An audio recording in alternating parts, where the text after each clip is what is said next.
likely infected, and therefore I decided to ignore her and continue down the street. I eventually arrived at the main road. As I suspected, the scene wasn't pretty. In every direction I could see people either trying to fight or flee from the numerous infected. An array of dismembered corpses already littered the streets. I suddenly felt nauseous, and within a few moments I was vomiting my breakfast all over the pavement.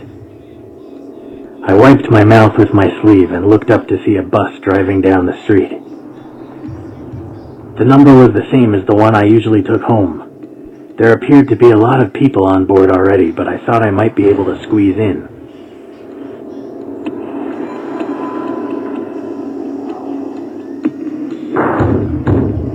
I realized that getting on the crowded bus probably wasn't a good idea. If someone on board were infected, then there would have been no escape.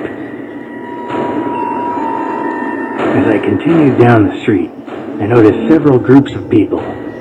Just across the road was a group of men with rifles. They appeared to be having fun shooting the zombies rather than trying to escape. In the alley, I could just about see a group of teenage boys armed with a variety of makeshift melee weapons.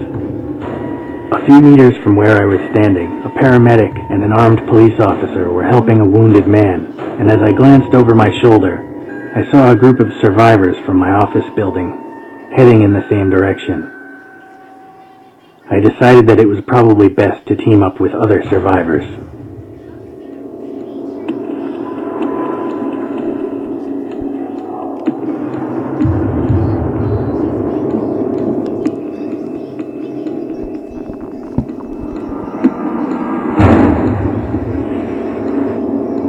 I jogged over to the group of my fellow co-workers.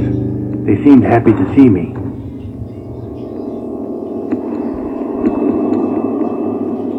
I told the group that I thought we should try to find some transportation to get out of the city center. One of them suggested we go to the parking area a few blocks down. We quickly agreed to our strategy and made our way down the street. As we approached the car parking area, we noticed a few infected wandering idly around the entrance. There was no real way to avoid them.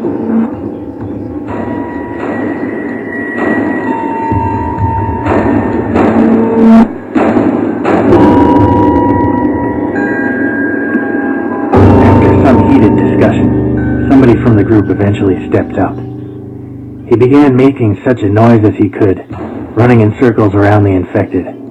My plan worked and they began to follow him away from the entrance. The rest of us swiftly made our way inside and began to search for a suitable vehicle. We were so wrapped in what we were doing that we forgot about our brave volunteer. We never saw him again. We eventually found a few different options for vehicles in which we could make our escape. On the far side of the parking area, we found a pair of road motorbikes. Closer to us was a four-wheel drive all-terrain Jeep, a large freight truck, and a convertible sports car.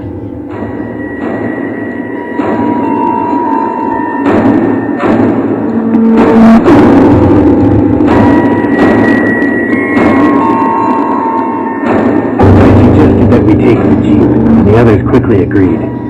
Having the ability to go off-road if necessary would be incredibly useful, especially since many roads would have been blocked with traffic, accidents, or zombies. We approached the Jeep and peered inside.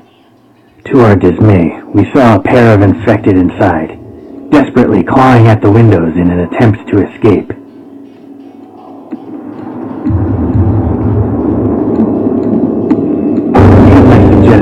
But the others didn't listen. They really wanted that Jeep, and a few zombies weren't going to stand in their way.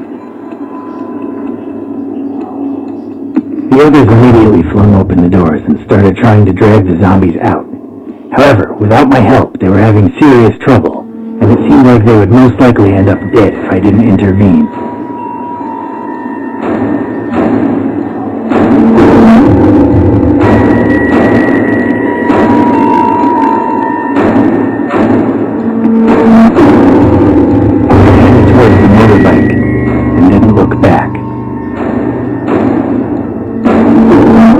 Aboard my chosen vehicle and sped away from the car park onto the main street.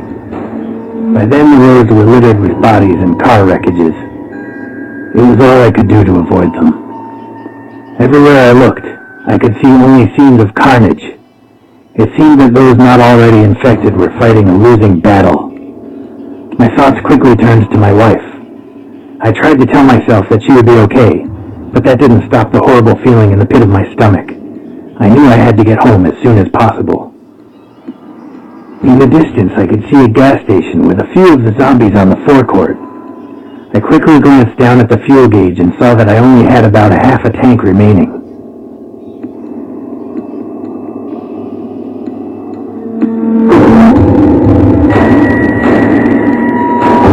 I decided not to stop for gas or supplies due to the potential danger. Half a gas tank was more than enough to get home anyway.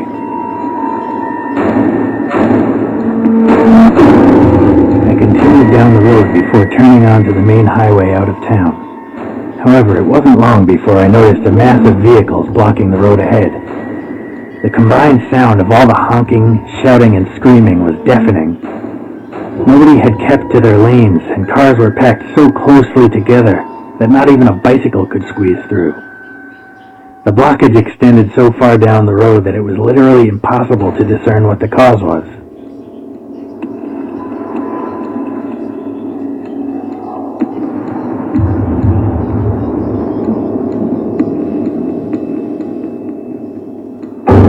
That there was no point in waiting for the traffic to clear, and that without the Jeep, driving off the road was just too dangerous. I headed back the way I came and turned off the highway at the first exit. I soon found a safer, albeit less direct route home.